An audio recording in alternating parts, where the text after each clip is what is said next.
안녕하세요. 반갑습니다. 저는 참 이게 주제가 어려운 것 같습니다. 왜냐하면은 먼저 커피 비평가 협의회 발족을 축하도 드리고 또 많은 기대도 하지만은 저는 오늘 이런 주제 발표하는 순간을 시작으로 해서 초지일관, 초심이 변하지 않고 정말 바리스타를 먼저 생각하는 그런 문화를, 사람을 생각하는 그런 커피 모임이 되기를 진심으로 빌고 싶습니다.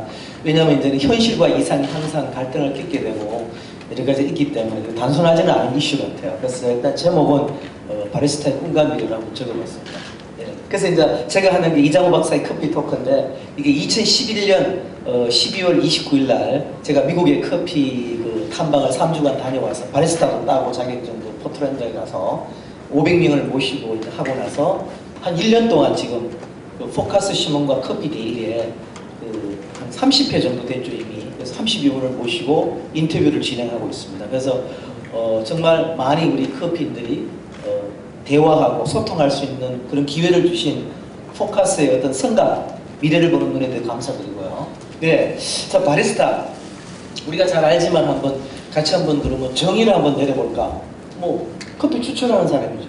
바리스타는 원래 이태리 말 아닙니까, 그죠? 바에서 일하는 사람, 바텐더다 영어로는 바리스타가 나온 겁니다. 그래서 수업을 하는데 여러분 뭐 이태리에 많이 가보셨지만 이번에 제가 이제 또 작년 7, 8월 때 다시 또 이태리에 갔어요. 에스프레소 탐방을 하러 갔었는데 정말로 뭐 우리처럼 프랜차이즈 커피보다는 바에서 술도 팔고 같이 하면서 뽑아주고 아니면 빵가게에서 뽑아주는데 진짜 그 사람들은 타고난 에스프레소의 재주가 있더라고요. 아무 데나 가도 에스프레소가 맛있는 것 같아요. 예, 모든 커피가 에스프레소에 맞춰져 있는 것 같아요. 그리고 뭐 특별하게 그런 멋은 있다고 느끼지는 않아요. 바리스타 오히려 더 그렇게 멋있게 느끼지는 않았어요. 단 맛을 만들어내구나. 근데 제가 이제 최근에 듣기로는 미국에서 가장 아티잔 로스터로 그다음 뜨는 회사가 이제 인텔리전시아잖아요. 시카고에는. 근데 덕질이 작년에 한국에 왔었나 봐요. 근데 제가 2011년 12월에 미국에 커피 탐방 갔을 때 간 곳이 이제 처음 간 곳이 시카고에 있는 인텔리전시아였어요. 시내에 있는 밀레니엄 파크 앞에 있는 커피 바의 하우스에 가면은 저도 몰랐는데 우리 아마 일반적인 스타벅스 매장보다 적죠? 카페베르보다 적고 근데 하루에 1300잔을 판대요. 팔고 잭슨 에비뉴에 있는 거기서 한 1100잔 정도 팔고 이제 충격적인 숫자죠. 우리는 뭐 엄청나게 파는 데만 몇 군데만 파는데 근데 덕질이 한국에 와서 느낀 거는 몇 가지가 있지만 가장 중요한 포인트가 숙련도가 무지 떨어진다고 지적합니다. 바리스타가. 이제 뭐 임금이나 대우는 이거는 대신에 그 사람들은 1년에 4만 불을 벌겠죠. 물가는 높고 국민소득은 높지만 자기 회사에 일한 사람은 평균 4만 불 정도를 번다. 직업인 거죠. 이게 완전히 팁도 받고 포함했어요. 우리 같은 경우는 알바가 하고 움직이고 그 다음 생산성이 그 사람 눈에는 바리스타가 바쁘게만 보이지 수율이 너무 떨어진다고 보는 거예요. 그 다음 되게 등을 치고 만들고 있고 앞을 보고 만들고 이제 바꾸기 시작하죠. 그렇게 생각하면은 레이아웃을 하는 건 디자이너잖아요. 디자이너 분들이 커피를 이해하는 것도 굉장히 중요합니다. 단순하게 기능적으로 커피 하우스에 그런 카페에 이런 레이아웃을 하는 것이 아니라 덕질이 봤을 때 바리스타는 전문 직업이다. 소명적인 건데 본인이 볼 때 여러 가지가 한국에 그런 커피 문화적인 가장 결정적인 게 바리스타인데 본인이 볼 때는 많이 미진한 부분이 있다. 한국의 커피산이 폭발적이고 자기가 미국 이외에 가장 좋아하는 시장이 한국 시장이에요. 가장 매력적이라고 생각하는데요. 오기 전부터 뭐 제가 듣기로는 그 정도로 매력적인데 와보니까 가게는 무지 많은데 실제로 매장 하나 갔을 때 문제점이 상당히 많더라 이렇게 얘기를 하고 왔습니다. 그래서 바리스타라는 이런 의미가 우리한테 여러 가지로 지금 주는 시사점은 큰 것 같아요. 그 다음 보겠습니다. 제가 바리스타의 세상이라는 걸 뽑아왔습니다. 우리가 아는 폴바셋이 한국에 들어와서 정말 행운의 브랜드가 되어버린 것 같아요. 왜냐하면은 이게 일본에서 한 3개 매장이 있다고 들었는데 제가 폴바셋 홈페이지를 한국에 론칭이 제대로 되기 전에 한번 가봤었어요. 우리라는 게. 가봤는데 이 사람이 이제 2003년도인가 뭐 바리스타 챔피언이잖아요. 챔피언인데 나이 25세 됐는데 자기가 웹사이트에 올려놨죠. 내 브랜드를 사갖고라 라이선스를 주겠다. 근데 폴바셋 브랜드가 여러분 필요합니까? 커피 하우스 필요 없죠. 솔직한 말로. 알려진 사람도 아니고 솔직히. 그런데 일본에서 하는 거를 메일류 김정환 회장님 보시고 이걸 들여와서 한국에 지금 매장이 한 18개 되고 프리미엄 브랜드로 자리 잡아가는 굉장히 뿌리가 바리스타입니다. 그 다음 팀 웬들보도 이제 노르웨이 사람인가요? 이 사람도 굉장히 성공적으로 활동을 하게 되고 또 한국에 이 사람하고 협업하는 사람도 아마 테일러 커피라고 홍대 앞에 옛날 포리스트 커피 협업을 하고 있더라고요. 네, 중요한 뿌리는. 그 다음 우리 안재익 씨도 2번 챔피언 돼갖고 지금 커피 내기라들을 그 비싼 땅 가로수길 뒤에 세로수길에서 하고 있죠. 그 다음 소피노 쌤도 뭐 뿌리는 바리스타 아닙니까? 지금 이제 요번에 2012년도 월드 로스트컵 대회에서 대만에서 열린 대회에서 정말 예상을 깨고 세계 챔피언이 된 겁니다. 그 자체가 뭐 대회에 상을 탔다는 것보다도 한국 커피가 이제는 세계적 수준으로 발돋움하는 어떤 점핑보드를 만들어줘요. 그 다음 이정훈 씨는 세계 5위, 한국인으로 최고 성적을 WBC 대회에서 많이 얻었죠. 그 다음 저도 이제 뭐 그런 거 돈을 벌지는 않지만 집에서 홈 바리스타고 또 미국의 포트랜드의 ABC 커피 스쿨에 가서 바리스타 공부도 배워보고 그런 또 스태프킥도 받아보고 그야말로 사실 뿌리는 세계적으로 보면 다 바리스타로 출발하는 거죠. 중요한 뿌리는 폭넓은 세계를 사실은 갖고 있습니다. 엄청나게 수많은 사람이 거기 있고 되게 바리스타로 출발하는 것 같아요. 그래서 그분들이 사람에 따라서는 무한한 영역의 세계를 만들어내는 것 같아요. 그래서 우리가 이제 이런 바리스타의 세상 또 폭발적인 한국의 커피 시장 뭐 4조 5천억 이렇게 얘기하잖아요. 저는 이제 많이 이제 질문을 해보고 질문을 받아봅니다. 근데 한국 커피 시장이 어떻게 성장할 거냐? 저는 10조 원까지도 내다보거든요. 네, 왜냐면은 그 10조이라는 근거는 아직 한국의 홈 바리스타 마켓하고 오피스 마켓은 이도 나지 않은 상태입니다. 한국의 오피스 마켓은 전부 믹스 커피만 마시거든요. 상당히 마시고 홈 바리스타도 거의 많지 않고 홈 마켓이라는 것이 거의 다 믹스라든가 일반적인 수준이죠. 그런데 이 시장이 만약에 폭발적으로 받쳐준다면은 10조 원 시장으로 가는데 큰 문제가 없다고 봐요. 근데 돈을 버느냐고 많이 물어봅니다. 근데 이제는 레드오션으로 가기 시작하는 거죠. 근데 레드오션으로 간다는 건 좋은 징조입니다. 사실은 몰랐을 때 저같이 브랜드 마케팅 하는 사람 입장에서는. 왜냐하면은 레드오션으로 간다는 건 시장 규모가 일어나는 거죠. 이제 스케일이 있는 겁니다. 단 망하는 사람도 계속 생기는 거죠. 돈을 벌어도 많이 벌게 되고. 그래서 화장품 시장이 참고적으로 한 9조 원에서 10조 원인데 화장품은 1조 정도 이상을 외국인이 소비합니다. 한국에 와서 살고. 커피는 그 정도 소비하지는 않죠. 외국인이 와도 뭐 얼마 마시지는 않죠. 숫자적으로는 굉장히 건실한 성장이고 앞으로 이런 시장이 있는데 그 뿌리는 저는 스페셜티 커피에 영향을 떤 것 같아요. 그래서 우리가 커피에서 미국의 SCAA가 스페셜티 커피로 한 기여는 상당히 큰 것 같아요. 초콜릿도 그렇고 차도 그렇고 스페셜티라는 걸 붙이지만은 그것이 어떤 정말 산업 표준으로서 세계적인 영향을 미치고 글로벌 시장에서 관심을 받기는 쉽지 않은 것 같습니다. 왜냐하면 시장이 각각 로컬로 움직이기 때문에 어느 시장 실제로 로컬로 움직이거든요. 근데 커피 시장은 SCAA에서 SCAE, AJ, AK 이런 식으로 영향을 많이 미쳐가는 것 같아요. 그래서 앞으로 스페셜티 커피에서 눈을 뜨고 인텔리젠시아라든가 우리가 아는 그런 스톰버타운 그 다음 이런 회사들이 세계 시장으로 진출하려고 발돋움하고 있는 좋은 증거입니다. 또 거꾸로 보면 한국의 커피 회사들이 해외로 나갈 수 있는 커피 거래가 지금은 연남동에 있지만은 왜 해외에 나가지 못하는 거냐. 왜냐면 할리스라든가 타멘탐스나 뭐 카페베네만 해외 나가는 거 아니다는 거죠. 얼마든지 나갈 수 있다는 겁니다. 다음 문제는 우리에게 이런 편리하고 좋은 걸 주는 커피 프랜차이즈가 우리한테 개성 없는 커피를 자꾸 안겨다 줬을 때 맛없다는 건 아니고요. 만약에 몰개성이죠. 덕질이 와서 인텔리전시아의 회장이 한 얘기입니다. 한국 커피의 문제는 개성이 없다. 가게도 똑같고 전부 똑같다는 거죠.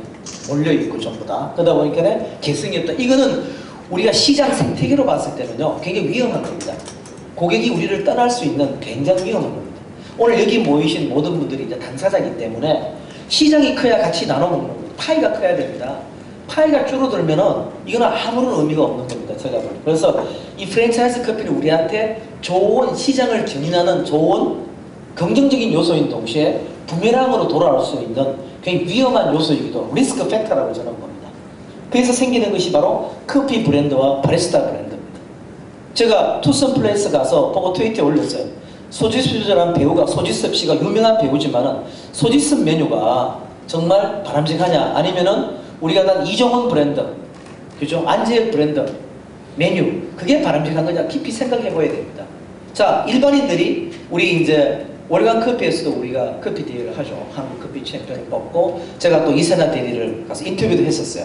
그 우리 던킨에 있는 걸 했지만은 그다음 또 이쪽 대회도 있고 하지만 우리가 관심을 갖고 일반인들에게 알려져야 되는 거거든. 그거는 우리의 사명인 것 같아요. 특히 만약에 CCA가 그 바리스타 길드하고 그런 일을 해준다면은 진정한 커피를 한국에 무늬만 스페셜티 커피가 아니고 소비자들이 인식해야 되는 겁니다. 그래서 제가 이마트가 스페셜티를 썼을 때 제가 굉장히 좀 당황스러웠어요.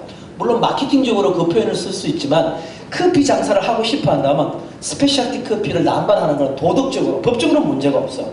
도덕적으로는 굉장히 문제가 있는 겁니다. 커피를 사랑하는 진정한 커피인이 아닌 겁니다.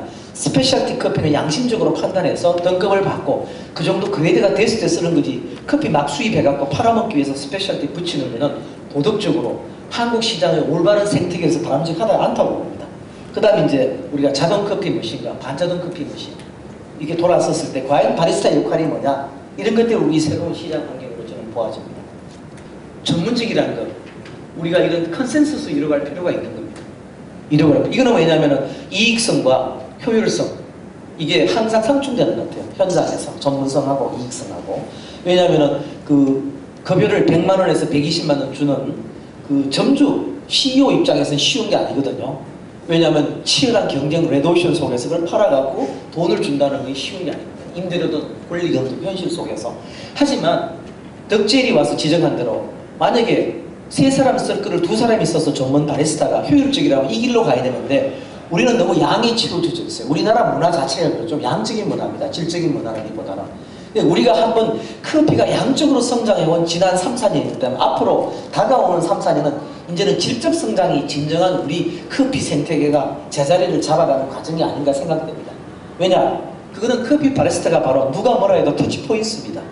우리 카페와 우리 브랜드와 고객이 만나는 터치포인트입니다. 그래서 커피의 종결자 같아요. 우리 바리스타의 역할은 커피 종결자입니다. 이거 누가 뭐라 해도. 자, 그럼 한국을 보면요. 우리가 한때 바리스타의 세계는 신비의 세계였어요. 대개 한국에서 커피하는 분들 제 눈에는 다 바리스타로 출범했습니다.